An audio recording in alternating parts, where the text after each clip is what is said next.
1장 20절에서 23절 말씀입니다. 신약 311페이지 1장 20절 이하의 말씀, 우리 한 절씩 교도하시겠습니다.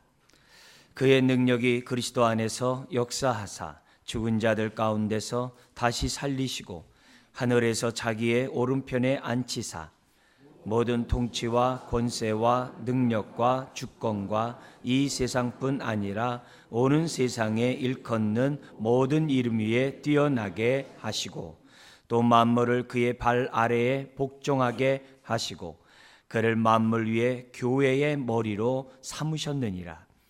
교회는 그의 몸이니 만물 안에서 만물을 충만하게 하시는 이의 충만함이니라. 아멘.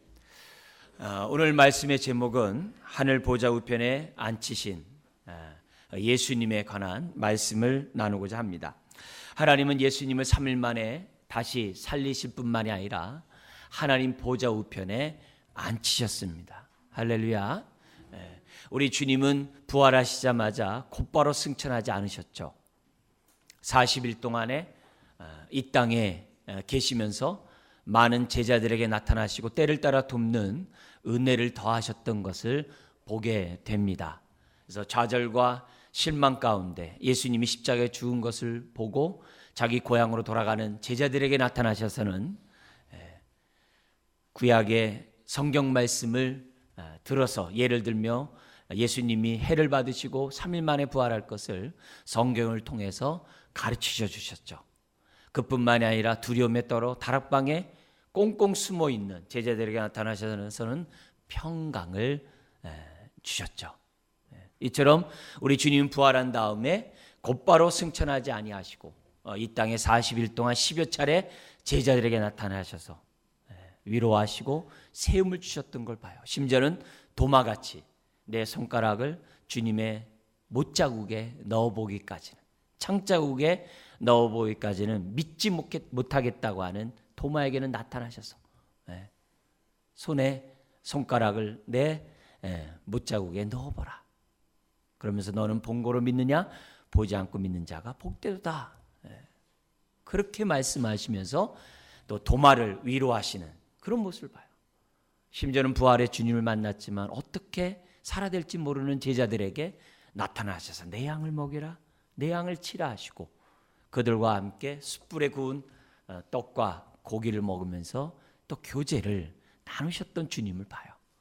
심지어는 승천하실 때 그냥 홀로 승천하지 아니하시고 500명의 성도들이 다 보는 가운데 우리 주님은 승천하셨다라고 성경에 기록되어 있습니다. 이처럼 우리 주님은 하늘에 승천하신 다음에 하나님 보좌 우편에 앉게 되셨습니다. 오늘 우리가 읽었던 이 본문은 바울이 에베소 성도들에게 여러 가지 기도를 했는데 그 여러 가지 기도 제목 가운데 하나를 설명한 본문입니다. 특별히 19절의 말씀을 설명한 그 내용이 20절, 23절이죠. 우리 19절 한번 우리 같이 한번 읽어볼까요? 그의 힘의 위력으로 역사하심을 따라 믿는 우리에게 베푸신 능력의 지극히 크심이 어떠한 것을 너희로 알게 하시기를 원하노라. 에베소 성도들이 기도합니다. 너희들이 하나님이 어떤 능력을 갖고 있는지 알기를 내가 기도한다 하면서 20절부터 23절까지 그 하나님의 능력이 얼마나 큰지 아느냐 하면서 그 크신 능력을 설명합니다. 세 가지를 설명하는데 20절에서는 뭐라고 얘기합니까? 20절에 그의 능력이 그리스도 안에서 역사하사 첫 번째 뭐예요? 죽은 자들 가운데서 다시 살리시고. 이 말이 무슨 말이에요? 예수님의 부활하심을 바라게 예수님을 다시 살리신 것이 하나님의 크신 능력이다. 그런데 이 능력은 예수님에게만 머문 것이 아니라 믿는 저와 여러분 모두에게 동일하게 죽은 자 가운데서 저와 여러분을 부활시킬 것을 우리에게 말씀하는 거예요. 두 번째 하나님의 크신 능력이 뭡니까? 어떻게 돼요? 하늘에서 다시 살리시고 하늘에서 자기 오른편에 앉히신 거. 그게 능력이라는 거예요. 그런데 예수님만 하나님 보좌 우편에 앉히셨냐? 그렇지 않다는 거예요. 예수님의 십자가 부활을 믿는 모든 사람, 저와 여러분들 또한 보좌 우편에 앉게 해 주시겠다라고 하는 것이 본문이에요. 그래서 2장 5절 6절 우리 같이 한번 읽어볼까요? 허물로 죽은 우리를 그리스도와 함께 살리셨고 너희는 은혜로 구원을 받은 것이라. 또 함께 일으키사 그리스도 예수 안에서 함께 하늘에 뭐라고요? 앉히시니. 예수님과 함께 저와 여러분들을 앉히신다는 거예요. 근데 과거형으로 쓰였어요. 헬라어의 과거형은 뭐냐면 반드시 그렇게 되리라, 그 표현이에요. 이 모든 것이 능력이에요. 주님이 살리심으로 저와 여러분도 살리실 것이고, 주님이 보좌 우편에 앉음으로 저와 여러분들도 보좌 우편에 앉게 된다는 거예요. 그러면서 세 번째, 하나님의 능력이 뭡니까? 21절, 모든 통치와 권세와 능력과 주권과 이 세상뿐 아니라 오는 세상에 일컫는 모든 이름이에요. 모든 이름이에요. 어떤 이름을 주세요? 뛰어나게 하시고, 뛰어난 이름, 그게 바로 뭐예요? 주님이죠. 예수는 주.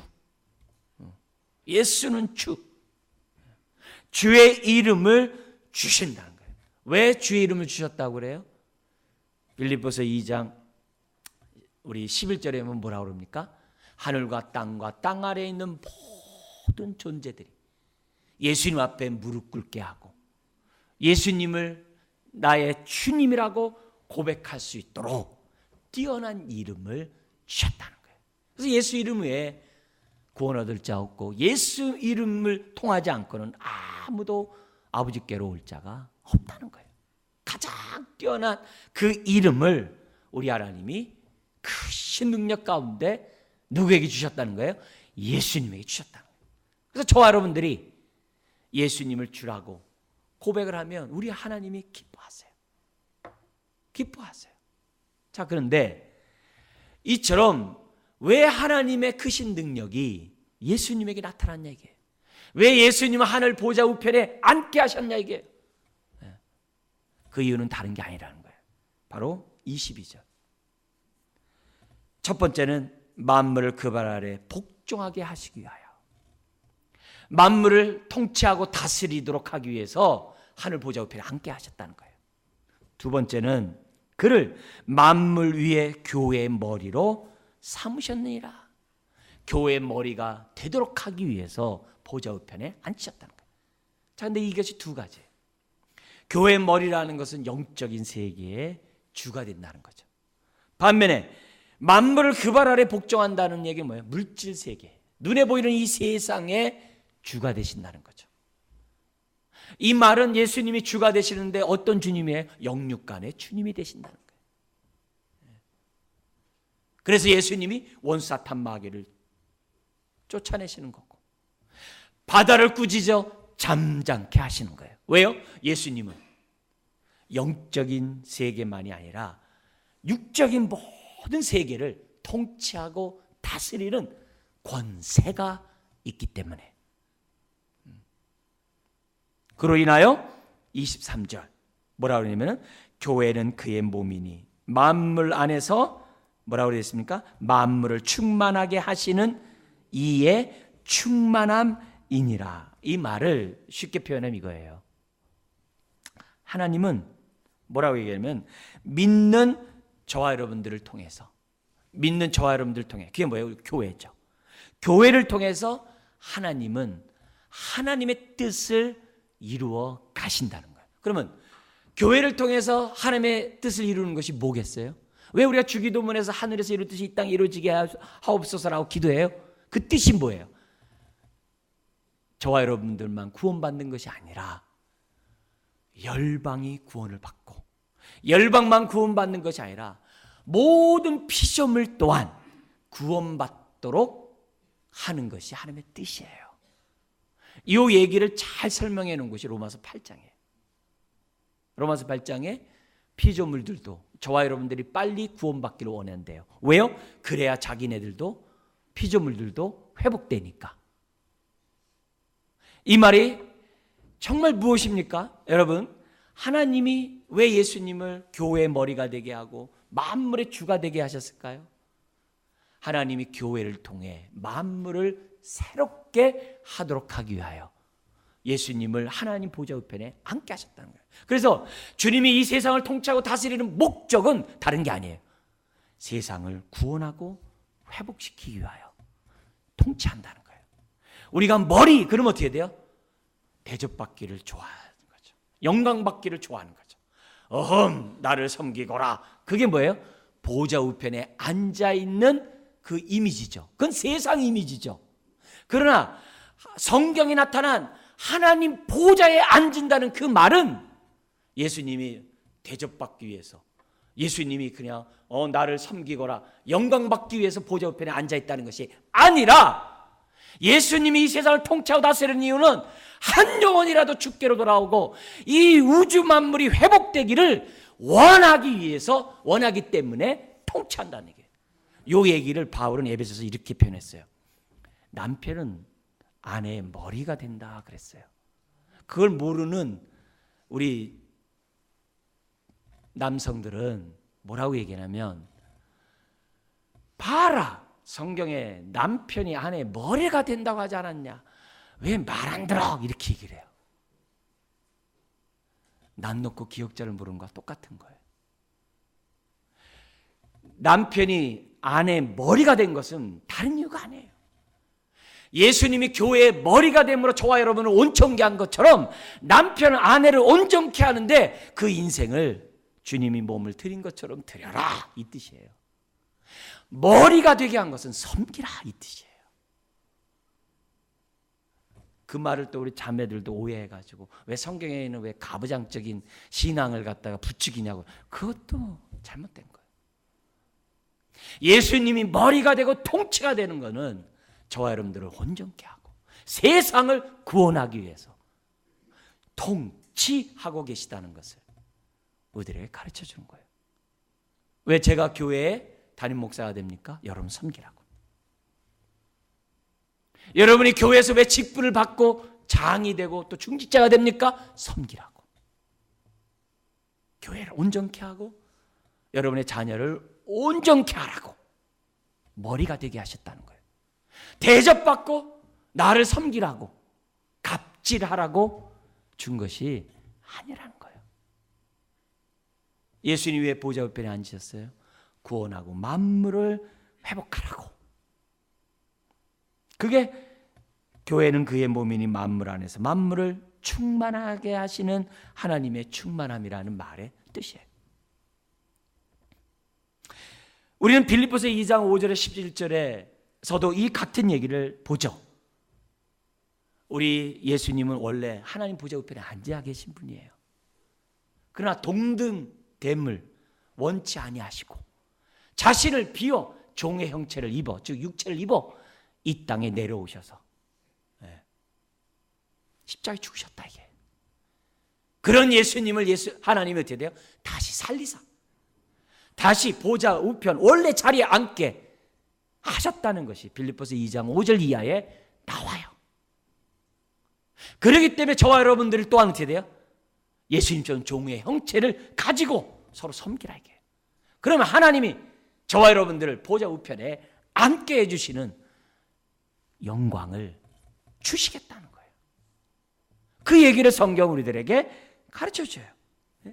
그러니까 예수님은 본래 자유로 돌아가신 거예요. 심지어는 자신에게 이런 권세가 있다는 것을 이미 육신을 입고 살아계실 때도 알고 계셨어요. 그래서 바다를 꾸짖어 잠잠케 했던 거고 더러운 귀신을 쫓아냈던 거죠. 왜? 권세가 있으니까. 그래서 마지막 승천하시기 전에 제자들에게 자신의 사역을 위임 맡기셨어요. 그게 마태복음 28장 18절에서 20절 유명한 말씀 나오죠.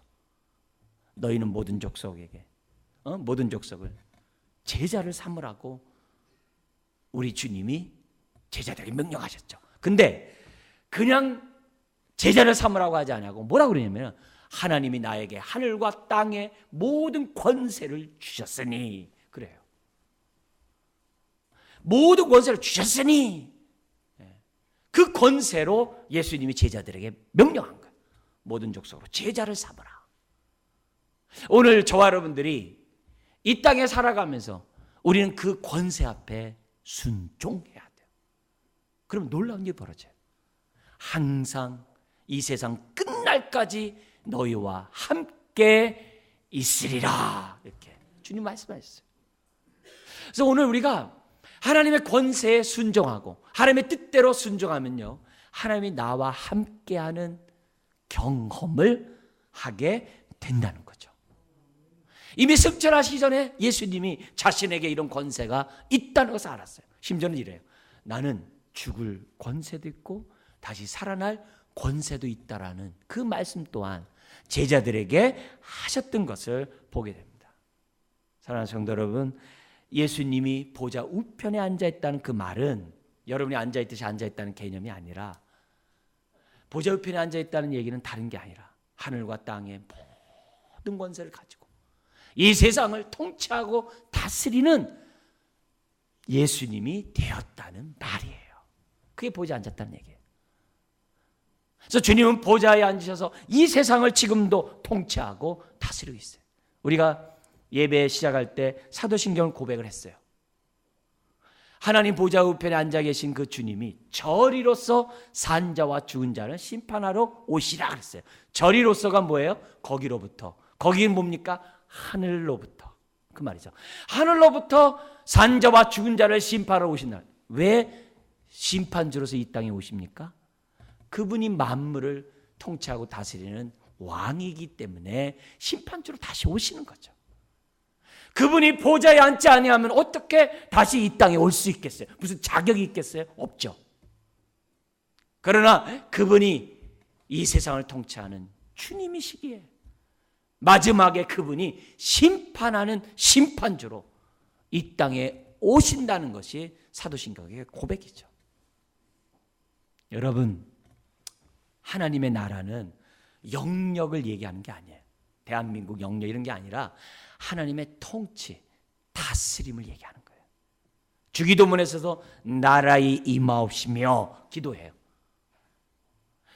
나라의 임하옵시며, 그 나라가 뭐예요? 하나님의 통치가 임하게 하여 주옵시며, 그 뜻이거든요. 지금 이 세상은 어떤 나라예요? 하나님 나라가 이미 왔지만 아직 완성이 안 됐잖아요. 그래서 이 세상은 탐욕과 정욕 가운데 사는 사람으로 득실거리잖아요. 그리고 진실한 것보다도 거짓으로, 공의한 것보다는 불의한 걸로, 공평한 것보다는 불공평한 것이, 강자 중심의 세상이 이 세상이잖아요. 왜요? 하나님 나라가 아직 임하지 않았기 때문에. 지금 대선 선거들 많이 하는데 보세요. 누가 되길 바랍니다라는 그 기도만 하지 마시고 4분 오열된 이 세상을 보면서 기도해야 돼요. 주님, 이것이 대한민국입니다. 하나님 나라가 임해서 남북으로 나누고 동서로 나누고 세대 간의 갈등들이 생기지 않도록 속히 나라에 임하옵시며 나라가 임하게 달라고 기도하셔야 돼요. 누가 됐으면 좋겠다. 그건 세상 사람들도 해요. 그들 마음속에 하나님 나라가 임하도록 우리는 그런 거 볼 때마다 정말 마음 아픈 마음을 가지고 하나님께 기도해야 돼요. 주여 나라가 그들 마음에 임하게 하여 주옵소서. 오늘도 주님은 하나님 보좌 우편에 앉아 계셔서 나라가 임하도록 역사하고 계세요. 통치하고 다스리고 계세요. 그래서 하나님 나라가 임하면 그 안에 샬롬, 평강이 그 안에 있죠. 신기하리만큼 하나님 나라가 임하는 곳에는 언제나 평강이 있어요. 가정에도 평강이 있고 나라와 민족에도 평강이 있게 돼 있어요. 우리가 왜 팔복의 삶을 살아갑니까? 팔복. 다른 게 아니에요. 하나님 나라가 내 안에 임하면 어떤 일이 벌어져요? 성경에 나와 있는 것처럼 심령이 가난해지기 때문에 그래요. 하나님 나라가 임하면 이상하게 심령이 가난해요. 근데 평강이 있어요. 그리고 하나님 나라가 이 안에 임하면 막 애통해요. 탄식하고 통회하고 자복하고 막 그래요. 근데 이상하게 평강이 있어요.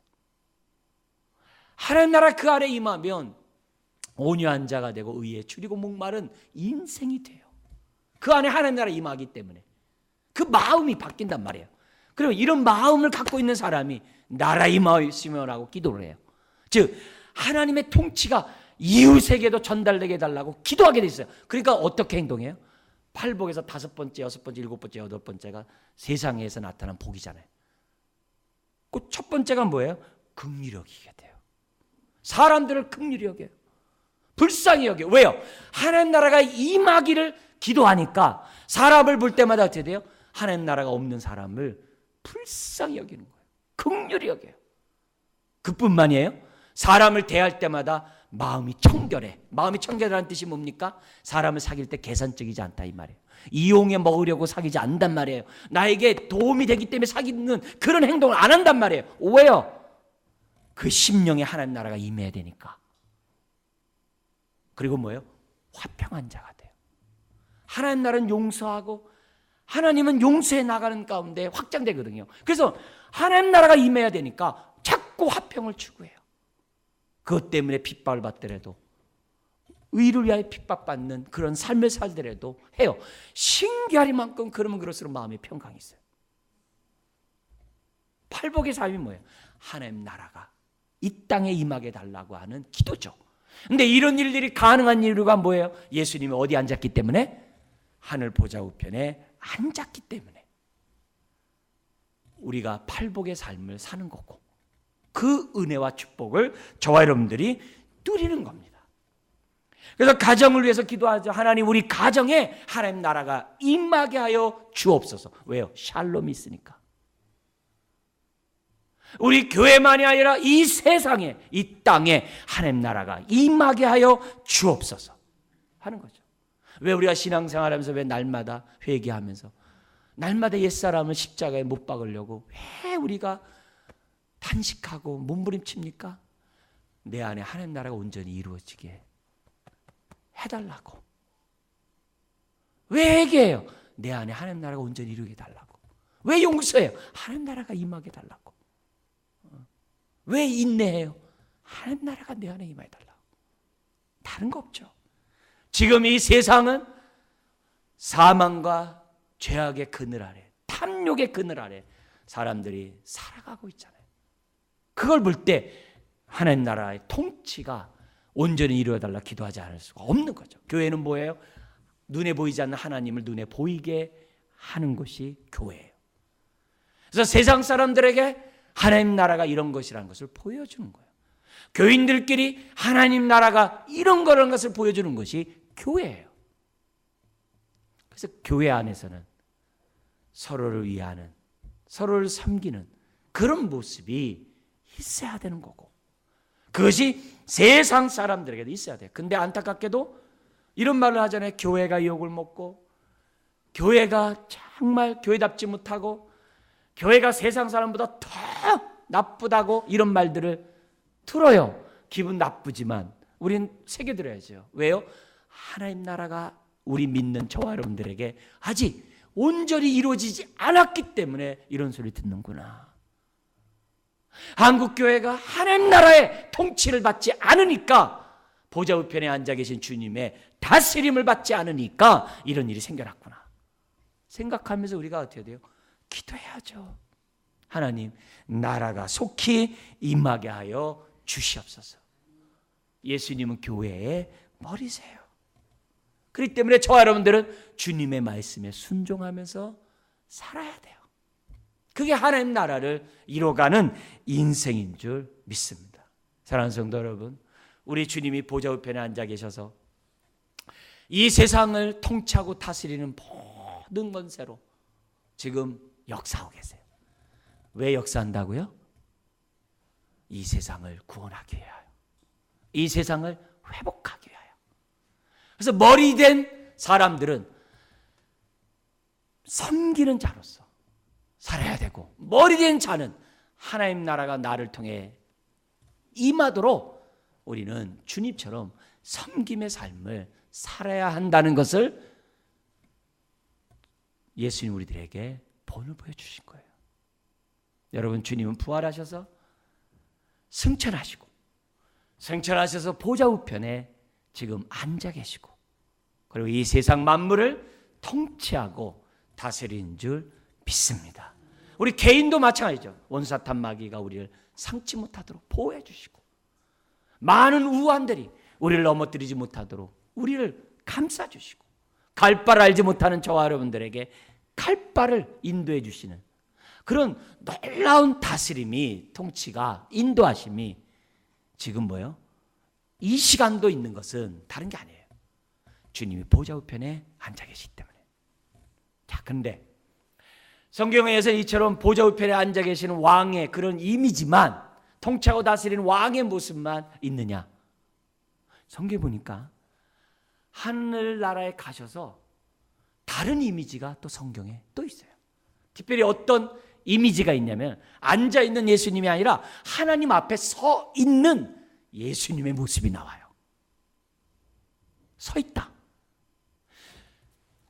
성경에서 하나님 앞에 서 있다는 개념은 구약에서 우리에게 보여준 그 교훈은 뭐냐면, 대제사장 사역을 행하고 있다라는 뜻이에요. 다시 한번요. 예수님이 보좌 우편에 앉아 있다는 것은 이 세상을 왕으로 통치한다는 뜻이고, 예수님이 하나님 앞에 서 있다는 얘기는 무슨 뜻이라고요? 대제사장으로서 사역하고 계시다라는 뜻이에요. 한 예로 보겠습니다. 우리가 잘 알고 좋아하는 성경 구절들 있죠. 대개 히브리서 7장 24절 25절에 보면 예수님이 지금도 저와 여러분들을 위해 기도하신대요. 어디서요? 하늘에서. 저와 여러분들을 위해 기도하신대요. 근데 그 히브리서 7장 24절의 배경이 뭐냐? 예수님이 십자가에서 대제사장 사역을 행하셨죠. 어떻게 해요? 자신을 제물로 드림으로 우리의 죄를 단번에 영원히 완전히 우리 죄 문제를 해결하셨잖아요. 그죠? 해결하셨어요. 단번에 영원히 완전히 자신의 몸을 제물로 주셨어요. 자신이 어떻게 돼요? 희생 제물이 되셨어요. 근데 구약의 대제사장은 자꾸 바뀌었어요. 근데 예수님은 바뀌지가 않아요. 왜요? 영원하신 주님이시기 때문에 바뀌지가 않아요. 그래서 오늘 저와 여러분들이 범죄한 내용을 가지고 하나님 앞에 회개할 때마다 십자가를 바라보면서 이 죄 때문에 주님이 죽으셨군요. 감사해요. 그러면 우리 예수님이 어떻게 해야 돼요? 옆에서 뭐 하시는 거예요? 저와 여러분들이 회개할 마음을 주실 뿐만 아니라 저와 여러분들이 믿음을 가지고 하나님 앞에 나올 수 있도록 계속 기도해 주시는 거예요. 그러면 하나님이 어떻게 돼요? 예수의 피를 의지하고 주의 보좌 앞에 나온 저와 여러분들을 용서하시는 거예요. 그것을 위해 계속 기도하고 있다는 거예요. 놀랍죠? 오늘 우리가 이처럼 하나님 앞에 나와 예배하고 하나님 앞에 회개하는 것 누구 때문이에요? 예수님의 기도 때문이에요. 우리 비슷한 얘기가 어디 나오냐면은 베드로가 예수님 앞에 호언장담하죠. 그래서 예수님이 그래요. 네가 닭이 2번 울기 전에 나를 3번 부인하리라. 그럴 일 없습니다. 그때 예수님이 베드로에게 이런 얘기해요. 누가복음 22장에 시몬아 시몬아 보라 사탄이 너를 밀가부르듯 하려고 요구하였으나 너를 지금 넘어뜨리려고 지금 요구하고 있으나 그러나 내가 너를 위하여 너의 믿음이 떨어지지 않기를 기도하였나니 기도하노니 너는 돌이킨 후에 회개한 후에 내 형제를 굳게 하라. 그게 돼 있어요. 이 말이 무슨 말이에요? 베드로가 닭이 딱 울자 3번 부인하라는 말씀이 기억났어요. 누구 때문에요? 예수님이 기도하셨기 때문에 기억났어요. 그리고 어떻게 돼요? 회개의 눈물을 꺼이 울었어요. 누구의 기도 때문에요? 예수님의 기도 때문에. 베드로가 이걸 얘기를 해요. 오늘도 우리가 이처럼 주님 앞에 나와 예배할 수 있는 것도 다 뭐예요? 주님의 기도 때문에. 우리가 이 자리에 나와요. 여러분, 주님은 하늘에 가시면 좀 쉬실만 한데 못 쉬세요.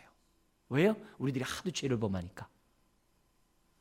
우리들이 하도 하나님의 통치와 다스림을 거부하면서 불순종하면서 사니까 우리 주님은 어떻게 돼요? 하늘나라에서도 저와 여러분들을 위해 기도하고 계시는 거예요. 기도하고 계세요. 은혜를 베풀고 있다는 거예요. 자, 근데 주님의 이런 대제사장적인 이런 사역이 다른 데서 또 나오죠. 어디 나옵니까? 스데반의 순교 현장에서. 사도행전 7장에 보면 스데반이 돌 맞아 죽는 그 순간에 하나님의 스데반의 눈을 쫙 열어줘요. 그리고 하늘의 영광의 보좌를 보게 하세요. 근데 하나님만 보게 하는 게 아니라 어린 양 예수 그리스도를 딱 보게 해주세요. 그걸 보고 스데반이 자기를 죽이려고 하는 사람들 앞에서 외칩니다.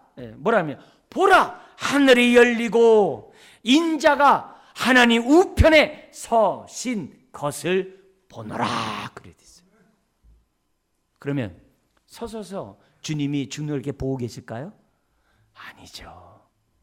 대제사장 사역을 하겠죠. 특별히 어떤 사역이요? 기도 사역하겠죠. 그래서 어떤 기도 하시겠어요?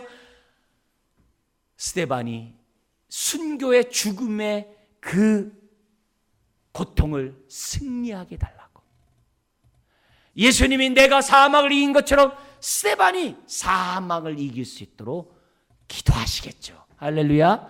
그러니까 그의 얼굴이 천사의 얼굴처럼 확 변하게 되고 돌 맞아 죽는 그 순간에서도 그 얼굴이 천사와 같은 얼굴이 됐다는 거죠. 계시록의 7교회에 우리 주님이 나타나서 하신 말씀들이 있어요. 계시록 2장 3장에 그 라오디아 교회에게 예수님이 하신 말씀이에요. 그 라오디아 교회에 뭐라 하냐면 너희들이 만약에 믿음 가운데 이기는 자가 되면 승리하면 내가 보좌 우편에 앉은 것처럼 너희들도 나와 함께 보좌 우편에 앉게 해 주리라. 라오디아 교회에 한 말이 있어요. 그러니까 오늘 우리가 믿음으로 주님 앞에 나아가면 하나님이 어떻게 돼요? 이 모든 문제를 해결해 주시고 모든 위로 가운데 우리와 함께 해주시는데 이 모든 것이 뭐 때문이에요? 지금도 보좌 우편에서 서서 대제사장 사역을 행하시는 주님의 은혜 때문이라는 것을 우리들에게 보여줘요. 그래서요, 스데반이 순교를 당할 때 얼마나 두렵겠어요. 근데 눈이 열려서 영광의 보좌를 보는 순간 마음에 평안이 온 거예요. 저 어렸을 때 이런 기도를 했어요. 하나님, 내가 살아생전에는 북한이 쳐들어오지 않게 해주셔서, 그래서 뭐 예수님 초상을 앞에 놓고서 침 뱉고 건너가면 살려주고 안 걸으면 죽이는 그런 일 겪지 않게 해달라고 그런 일을 했어요. 비슷한 기도들 많이 하시죠? 주님 지금 오지 마세요. 내가 열심히 섬길 때 오세요. 뭐 이런들 많이 하잖아요. 근데 그럴 필요 없다는 거죠. 왜요?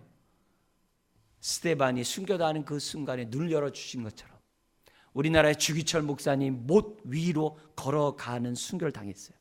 그 순간에도 걸어갈 수 있었던 것은 다른 게 아니에요. 세상 끝날까지 내가 항상 너희와 함께 하시라는 그 약속에 따라 우리 주님은 어떻게 돼요? 영안을 열어주신다 이게. 그래서 영광의 보좌를 보게 함으로 그 고난을 갖다 어떻게 돼요? 다 이기게 하시는 거죠. 사도 요한도 예수님 때문에 밤모섬에 유배됐어요. 그 고통의 순간에 눈을 열어 탁 주셔서 뭘 보게 해요? 하늘의 보좌를 보게 하셨어요. 그게 계시록 4장과 5장이잖아요.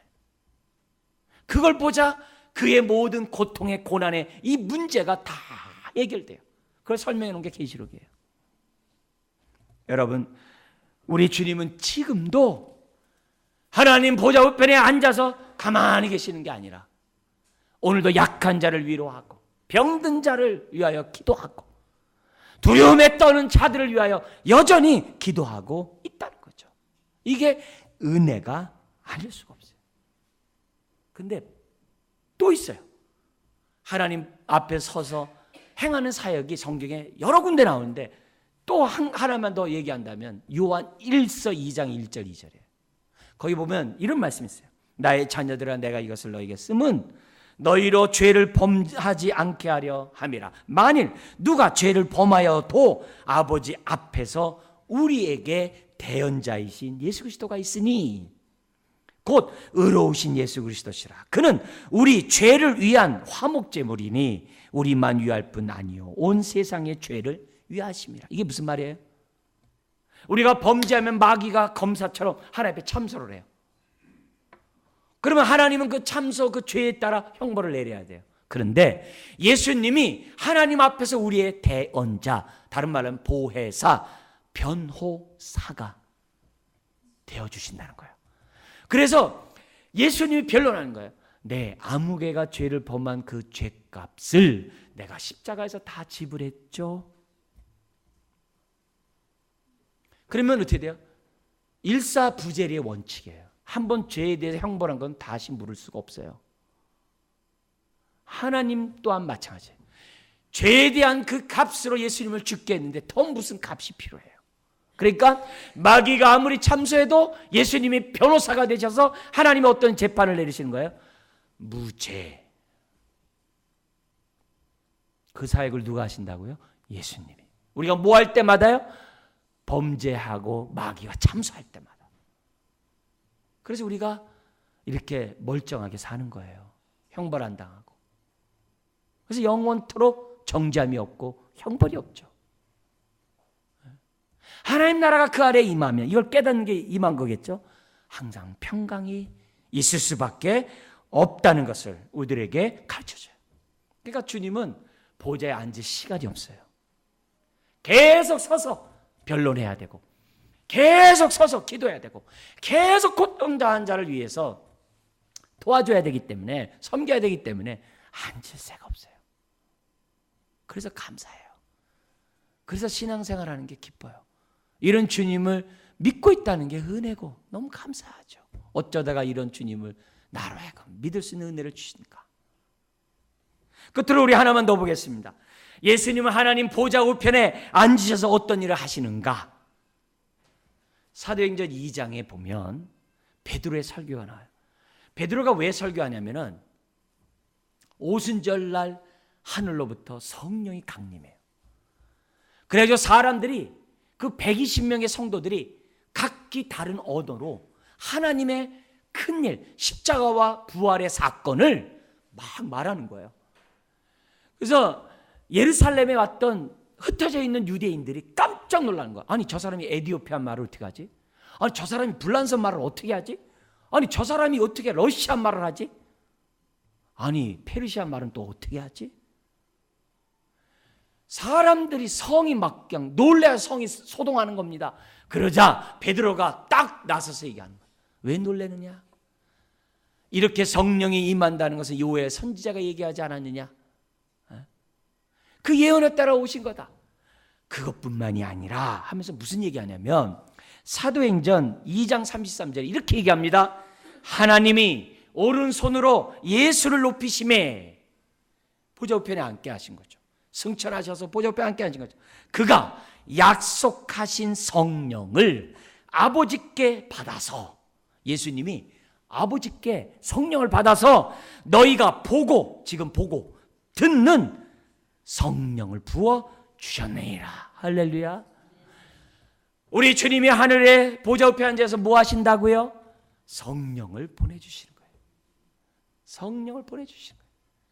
성령을 보내주셔서 어떤 일을 하세요? 이미 예수님이 마지막 십자가를 지시기 전에 제자들에게 가르친 그 설교에 나와 있어요. 요한복음 14장, 15장, 16장이에요. 거기 보면 뭐냐면 내가 아버지께라는 게 너에게 유익이다. 왜? 그러면 보혜사 성령이 너에게 올 것이기 때문이다. 그 성령님은 진리의 영이다. 너희가 무슨 말을 하고 어디로 가야 되고 어떻게 해야 할지 두려워하지 말라. 그 진리의 영이 다 가르쳐 주리라. 심지어는 복음을 전할 때에도 재판을 받을 때도 걱정하지 말라. 성령의 진리의 성령이 다 기억나고 생각나게 해주시라. 우리 그 성령님이 너희를 고아처럼 내버려 두지 아니하시고 너와 함께 할 것이다.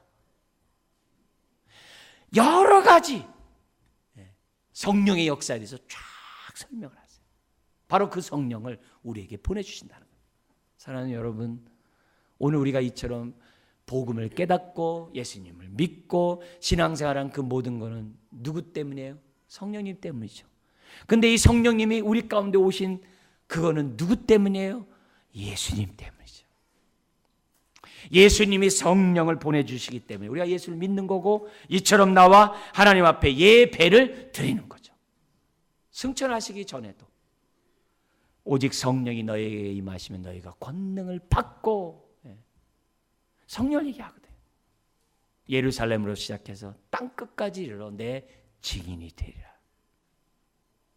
여러분, 오늘 우리가 신앙생활하는 이 모든 것 다 성령님 때문인데, 이 성령님은 하나님 보좌 우편에 앉으신 그 예수님이 우리에게 보내주셨기 때문인 줄 믿습니다. 그래서 우리는 항상 감사하되 하늘 보좌 우편에 앉아계신 주님을 바라보면서 감사하지 않을 수가 없는 거예요. 말씀을 마무리하겠습니다. 우리 예수님은 이 땅에서만 섬기지 아니하시고 하늘나라에서도 여전히 섬기고 계십니다. 순교다 하는 스데반에게 힘을 주고 반모섬에 끌려가 있는 사도 요한에게 눈을 열어서 정말 영광의 주를 보며 순교의 길을 걸어가게 하십니다. 오늘도 마찬가지입니다. 외롭고 힘든 사람들에게 여전히 기도하고 계시고, 여전히 외롭고 힘들고 아파 있는 성도들을 위해서 여전히 기도 가운데 섬겨주시고 계십니다. 여러분, 오늘 신앙하는 저와 여러분들, 우리의 영안이 열리도록 기도해야 될 줄 믿습니다. 믿음의 눈으로 하늘의 보좌를 바라보는 저와 여러분들이 되어야 될 줄 믿습니다. 슬플 때마다 영광의 주를 보고, 괴로울 때마다 영광의 주를 보고, 병석에서도 영광의 주를 보고, 어렵고 답답한 상황에서도 영광의 주를 바라봄으로 하나님의 은혜를 누리는 저와 여러분 되길 주 여러분 축원합니다. 기도하겠습니다. 하나님 아버지,